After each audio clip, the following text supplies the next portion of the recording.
Hello जी, कैसे हैं आप लोग। Welcome to my channel. I am Sneha and you are on biology hub. So बच्चों, इस वीडियो में हम बात करने वाले हैं कुछ ऐसी मिस्टेक्स जो मैंने अपने नीट ड्रॉप ईयर के टाइम पे की थी, जिसको आप अवॉइड कर सकते हो अपनी नीट प्रिपरेशन के टाइम पे। तो सबसे पहली और सबसे इम्पॉर्टेंट चीज जो मुझे लगती है कि मेरी सबसे बड़ी गलती थी, दैट इज रिविजन ना करना।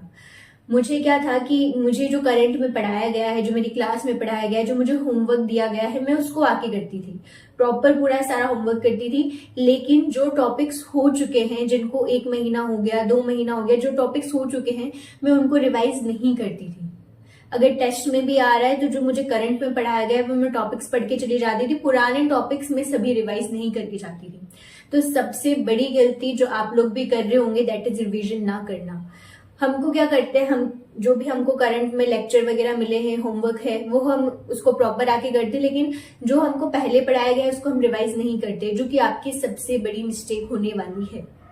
ठीक है, क्योंकि जब आप उस 2 महीने पहले वाले चैप्टर को फिर से खोल के देखोगे तो आपको वापस से उतना ही एफर्ट लगाना पड़ेगा उसको पढ़ने में, उसको समझने में, उसके क्वेश्चन सॉल्व करने में।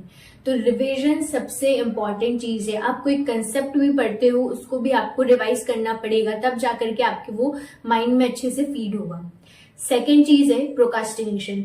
मैं भी बहुत करती थी, आप लोग भी, मुझे पता है कि बहुत ईजी होता है चीजों को टाल देना, कल भी छोड़ देना कि ठीक है आज नहीं हुआ तो कल कर लेंगे। हमने कुछ टॉपिक डिसाइड किए हैं, कुछ लेक्चर्स देखने हैं, कुछ क्वेश्चंस लगाने हैं, कुछ पार्ट का रिवीजन करना है, आज जितना हो गया ठीक है, नहीं हुआ तो कोई बात नहीं, कल कर लेंगे। एंड देन ऐसे कल करते करते करते हम बहुत पीछे रह जाते हैं। तो आपको चीजों को प्रोकास्टिनेट नहीं करना है, अभी कीजिए उस चीज को। ठीक है। थर्ड इंपॉर्टेंट चीज, एनसीईआरटी स्किप करना। ठीक है, बच्चे बायो की एनसीईआरटी को, मतलब हमारे पास जैसे मॉड्यूल्स आते हैं तो हम मॉड्यूल पढ़े जा रहे हैं, ये बुक लगा रहे हैं, वो बुक लगा रहे हैं, बट जो मेन चीज है, जो मेन जहां से क्वेश्चन आते हैं, एनसीईआरटी, हम उसको अंडर एस्टिमेट कर लेते हैं कि भाई इसमें से तो सब पढ़ते ही हैं, हाँ भाई इसी में से सब कुछ आता है, इसीलिए सब लोग इसको पढ़ रहे हैं। तो आपको एनसीईआरटी को अंडर एस्टिमेट नहीं करना है। एनसीईआरटी जो है वो मस्ट है आपके बायो और केमिस्ट्री के लिए, तो बहुत जरूरी है। बच्चे बायो के लिए फिर भी एनसीईआरटी पढ़ लेते हैं, लेकिन केमिस्ट्री तो फिर वो मॉड्यूल या कुछ अपना ही जो कोचिंग का मटेरियल है वो यूज करते हैं। आपको कोचिंग का मटेरियल भी फॉलो करना है, लेकिन आपको एनसीईआरटी को प्रायोरिटी देनी है। एनसीईआरटी से डायरेक्ट क्वेश्चन उठ के आते हैं, आपको एनसीईआरटी के अपने कंसेप्ट क्लियर करने हैं। फोर्थ चीज है बेसिक्स को अवॉइड करना। मैंने अपना ड्रॉप लिया था तो मुझे फिजिक्स के बेसिक क्लियर नहीं थे, तो मैं को जब कोचिंग में चीजें पढ़ाई जाती थी तो मैं उसको पढ़ती थी, मैं फॉर्मूला याद कर लेती थी, मुझे बेसिक समझ में नहीं आते, एंड देन मैं क्वेश्चंस लगाने लग जाती थी बिना उस बेसिक को जाने। ठीक है, आपको बेसिक्स को अवॉइड नहीं करना है। आप जो फॉर्मूला बेस्ड क्वेश्चन होंगे ना उनको तो लगा लोगे बेसिक को अवॉइड करके, लेकिन जो क्वेश्चन कंसेप्चुअल आ गए नीट के अंदर उनको आप नहीं कर पाओगे। तो आपको बेसिक्स को अवॉइड नहीं करना है। टाइम लगता है थोड़ा, तो थोड़ा टाइम लगाइए, लेकिन आप बेसिक्स अवॉइड नहीं कर सकते हैं अगर आपको अपना सिलेक्शन चाहिए तो। ठीक है, आपकी फोर्थ चीज है प्रीवियस ईयर क्वेश्चंस को नेग्लेक्ट करना। ठीक है, जब आप प्रीवियस ईयर क्वेश्चन लगाओगे ही नहीं तो आपको कैसे पता चलेगा कि किस टॉपिक में से क्वेश्चन पूछे जाते हैं नीट के अंदर, आपके क्या वेटेज है किस टॉपिक का।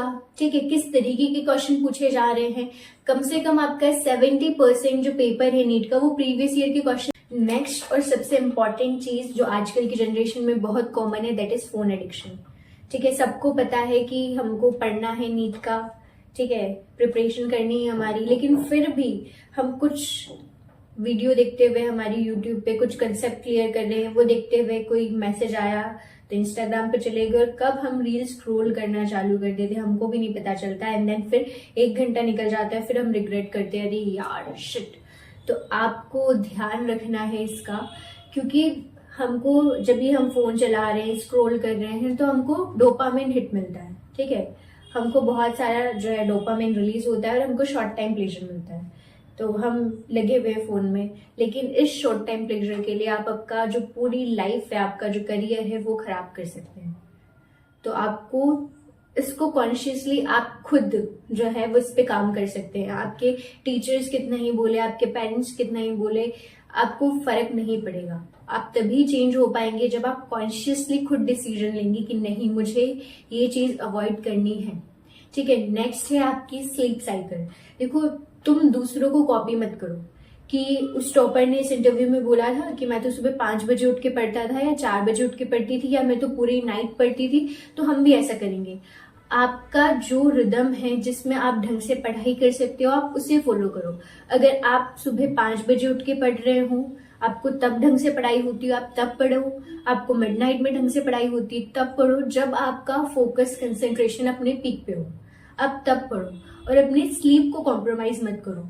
बच्चे करते हैं कि जुनून में, जोश में, स्टार्टिंग में वो 2 घंटे सो रहे, 3 घंटे सो रहे हैं, फिर पूरे टाइम पढ़ने में लगे हुए हैं, फिर उनको हेडेक होगा, पूरे दिन जो है वो बिना फोकस के वो पढ़ाई करेंगे, तो पूरे दिन जो है इधर उधर, कभी हेडेक हो रहा है, कभी क्या हो रहा है। इससे बेटर है कि हम 6 से 7 घंटे सो करके बाकी जो 10-11 घंटे हैं उसको पूरी कंसेंट्रेशन के साथ पढ़ें। तो आप अपनी स्लीप साइकिल डिस्टर्ब मत कीजिए। ठीक है, आपकी बॉडी जो डिमांड कर रही है आप उसको फुलफिल कीजिए, क्योंकि आपकी फिजिकल और मेंटल हेल्थ भी जरूरी है। ठीक है, नेक्स्ट है कि आप जो भी पीपल आपको डीमोटिवेट कर रहे हैं उनसे दूरियां बना लीजिए। ठीक है, जो भी टॉक्सिक लोग हैं जो आपको बोल रहे हैं कि नहीं हो पाएगा, हमने भी किया था, ये भी किया था, वो भी किया था, तुम तो छोड़ दो इसको, और भी बहुत सारे ऑप्शन है, अभी के लिए उनसे दूरियां बना लीजिए। ठीक है, वो आपके मेंटल पीस को खराब कर रहे हैं। कोई जरूरत नहीं है ऐसे लोगों की बातें सुनने के लिए, सिर्फ अपने प्रिपरेशन पे ध्यान दीजिए अभी। ठीक है, एंड नेक्स्ट और बहुत इंपॉर्टेंट चीज जो है वो है कंसिस्टेंसी।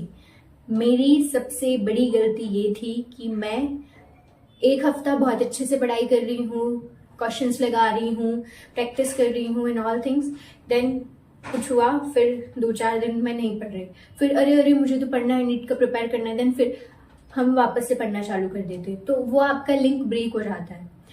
आपका जब मन नहीं भी कर रहा है तब आप भले दिन में 3 घंटे पढ़िए, 4 घंटे पढ़िए, भले आप 10 घंटे 11 घंटे नहीं पढ़ रहे हैं, 2 घंटे पढ़िए, 3 घंटे पढ़िए, बट यू शुड स्टडी। ठीक है, नहीं मन कर रहा है तब भी पढ़ना है। कंसिस्टेंसी मैटर्स, यही आपका सिलेक्शन और रैंक डिसाइड करती है। ठीक है, इतने सारे लोगों को सेग्रीगेट करने वाली कंसिस्टेंसी ही है। हमको कंसिस्टेंसी के साथ पढ़ाई करनी है, आपकी कंसिस्टेंसी ब्रेक नहीं होनी चाहिए। ठीक है, so these are the common mistakes which you can avoid during your NEET preparation. I hope this video will be helpful for you. So stay tuned on Biology Hub for the amazing content related to biology in your NEET preparation. मिलते हैं next video में, तब तक के लिए bye.